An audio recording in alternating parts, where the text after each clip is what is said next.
not so good because there's a dead bee at the entrance, and it looks like they were robbed out. I'd be really amazed if they did make it. Very sad. Oh, I hear them. They're alive. Hmm.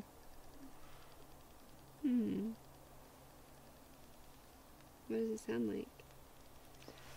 Well, they can tell my ears there, so they're like going bzz, bzz, bzz, bzz, bzz, bzz.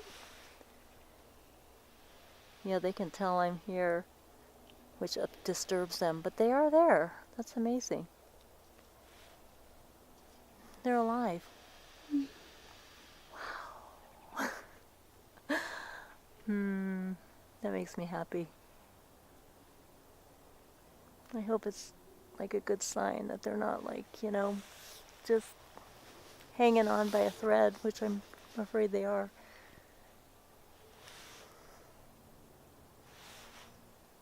Ah.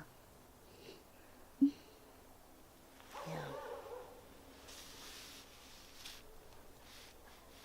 You can feel the warmth, like right there, where the bees are in a big ball, a little ball in this case. Yeah.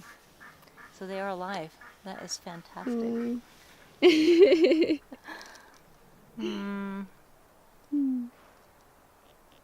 Bless you, little bees. May you survive and thrive.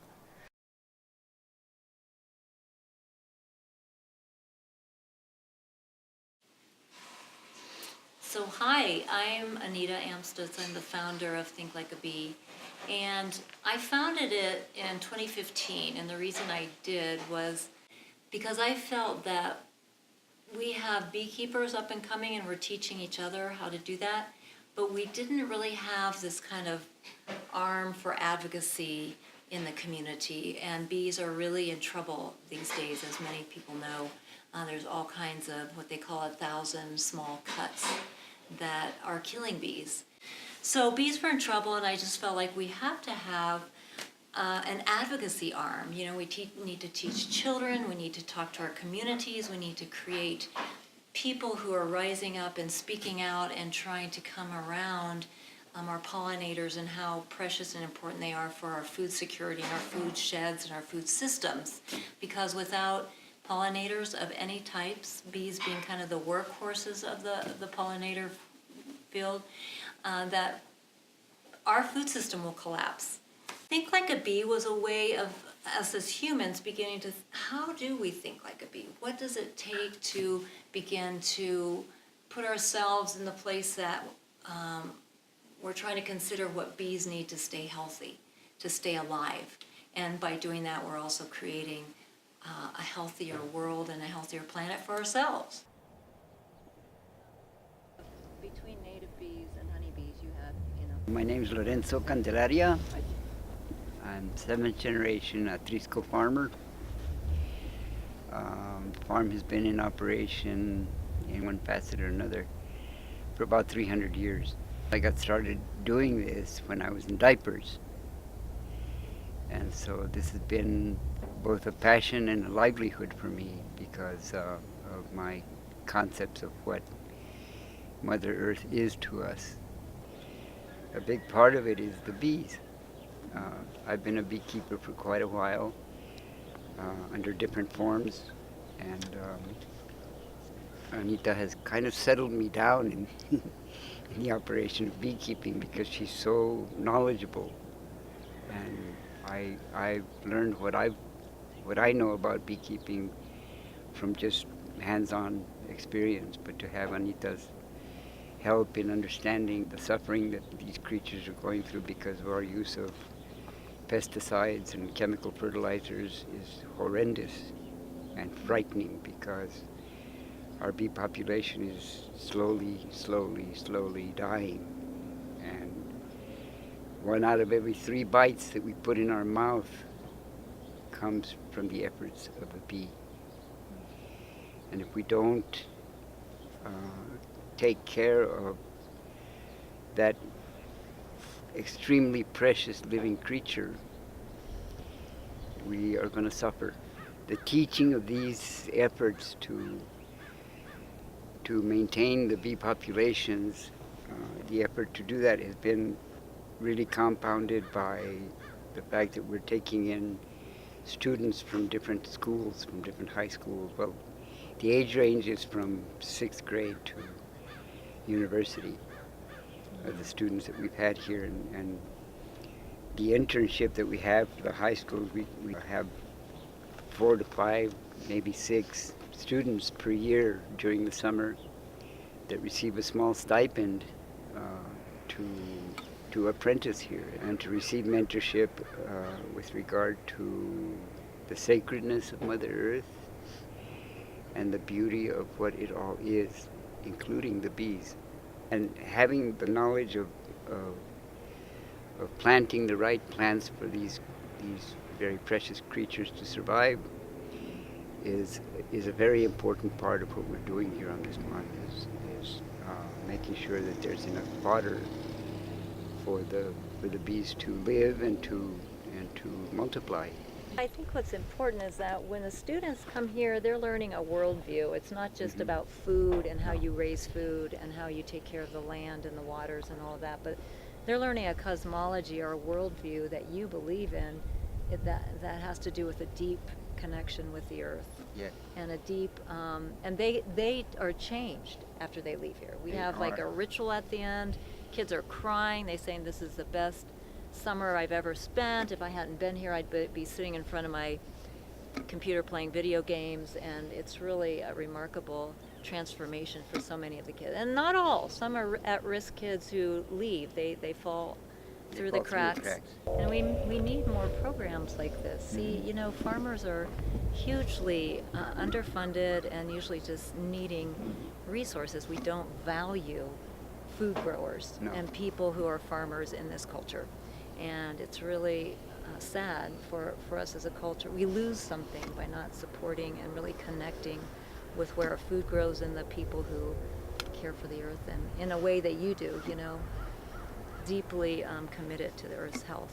It's very, very important that foundations and corporations and people who have the facility of finance collaborate with farmers. Not just me, there's many other farmers who are conscious of what we're doing and why we're doing it. And the foundations that are out there, I think, could be a very, very positive asset to the efforts that we're making. For the next generation. For the next 7 generations. 7 generations hence, that's right. So 7 back, 7 forward. that's right. So since the beginning of Think Like a Bee in 2015, we've done some amazing things with your help. And I am deeply, deeply grateful to supporters who have funded and underwritten some of the projects we've taken upon ourselves to do. The big thing was obviously passing the Berkey Bee City Resolution, the pollinator protection, and now every year we have like an annual pollinator festival, which is really fun, and children and all kinds of fun and games and bees and music and food and stuff like that. And so we've gotten lots of grants as well. We've gotten some really nice grants to do those things, and now we're funding, with the city is funding us to do wildlife corridors or pollinator corridors throughout the city in public spaces. So that will be a fun project upcoming.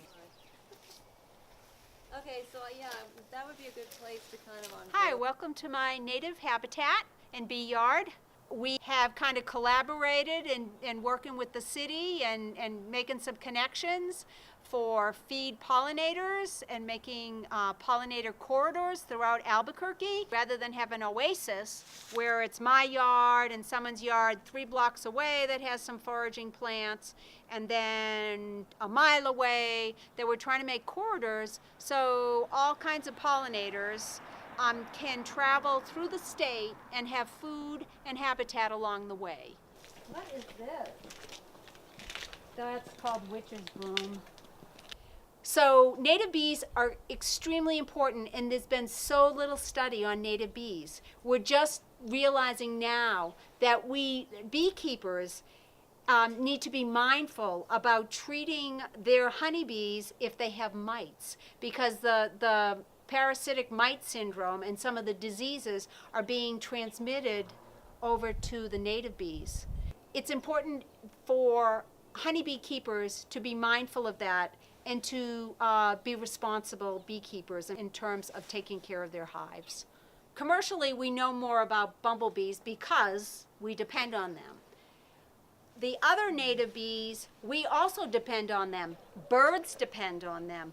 Other creatures depend on them. And humans do too. I mean, don't we love and enjoy the native blossoms, the native plants, the flowers that we have here in New Mexico? We have over 4,000 native plants in New Mexico. And some of the native bees are specialists, where only that species will pollinate a certain plant. Yeah, that would be amazing.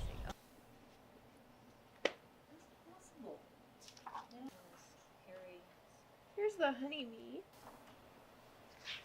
We should find a carpenter bee because we talked with Lulu about carpenter bee yesterday. I'm Amy Owen, and I am on the board of Think Like a Bee, and I also help coordinate ABQ Beaks, which is kind of like a social group, I guess, for all the beekeepers in Albuquerque. When you talk to people about bees, they focus in on like an individual bee. What does a bee do? What's this job of the bee? When really, like, the best way to understand bees is to think about the whole hive and how they all work together, and how the hive itself is really the body of the bee, not the individual bees. And it really helps you understand bees to think of an individual bee more as like a cell in our body that does a certain task.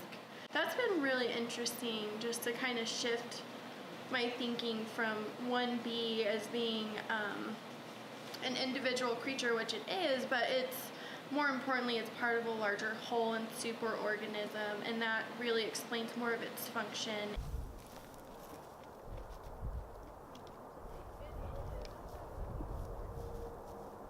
Well, the interesting thing is that the city hall, this is the city hall offices, kind of looks like a honeycomb, kind of has this beehive look about it, at least, you know, the honeybees. Honeybees make these really elaborate combs, and when I think about the work we're doing with Think Like a Bee, you know, always trying to get into the mind of a bee, not that we can really, because they're a mystery ultimately, but to think like a bee is to think about how you can work in community, because bees are only that they're all about community. Honeybees, they're all about community and community-based living, because it takes the whole hive to create whatever they need to create for a good life. So when I think about the work that Think Like a Bee is doing in terms of advocacy and education, it really is about the whole hive, the whole community, and how we can get people on board to help us with the vision of having a healthier planet, a healthier earth that not only supports human life, but supports life for all life on this planet. Because let's face it, we all have the right to be here, not just humans. This coming year, we're going to be undertaking a really cool project in 2019. We got some seed money from Just Pax, which is a Mennonite organization, has donated money to work with UNM students. This is the media arts class up at UNM Taos, and Peter Walker will be doing interviews with land-based communities, many farmers, elders, indigenous leaders, people who know what it is to live close to the bone of the land, you know, the soil, the watershed. And we're going to be exploring in particular our Rio Grande Watershed. So we live in New Mexico, and the Rio Grande Watershed is pretty much where we get our water. It's the only artery that runs from Cree, Colorado, all the way down through Taos and the northernmost region of New Mexico, through the middle Rio Grande, which is where I live in Albuquerque, and then down towards Mexico. It is one of the most endangered and threatened watersheds in the world. And so we're going to be exploring with those land-based leaders and communities what it has been for them to live close to the land and the water for generations, and what they have seen in terms of the changes over time and why our water is so threatened. And this is really incredibly important for our food system and pollinators. Pollinators need healthy watersheds, healthy habitat, just like we as humans do. And so we're going to explore what is our watershed, how we can make it as healthy as possible. And so what is endangering it, and what we can do to preserve it, take care of it, so that 7 generations hence and 7 generations past can live good, healthy lives. We're going to really ask you to contribute to that seed money so we can grow that project. We're going to begin by making a trailer, but we want to grow, our dream is to grow it into a bigger documentary that we can then use for teaching throughout the region and in New Mexico. And all of you who drink the water from the Rio Grande or who know how important water is in this watershed know that this will be a real opportunity to connect many communities and get the word out about how we need to preserve our watershed, our soil, our lands, our air. And it's not just human communities, but all of the biotic communities, including wildlife, pollinators. Let's think like a bee together. Thank you so much, and I hope you'll contribute. We are the sons and daughters of the Mother Earth. She is very much our mother, and we depend upon her for everything. The food we eat, the air we breathe, the water we drink, the clothes we wear, the homes we live in are all attributed to her generosity and her goodness. There are times when she is obstinate, but we work with it, and we have learned that the seasons and the crops and everything, it changes year to year, season to season. And the awareness that has to be put into this is constant. It's not something that you just put on the calendar and say, well, this is when I'm going to plant, because sometimes she has other ideas, and that's okay.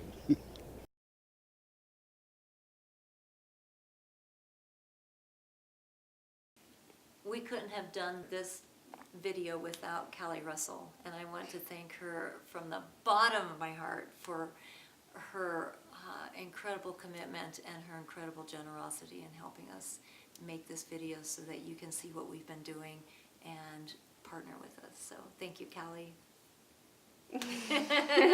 You're welcome.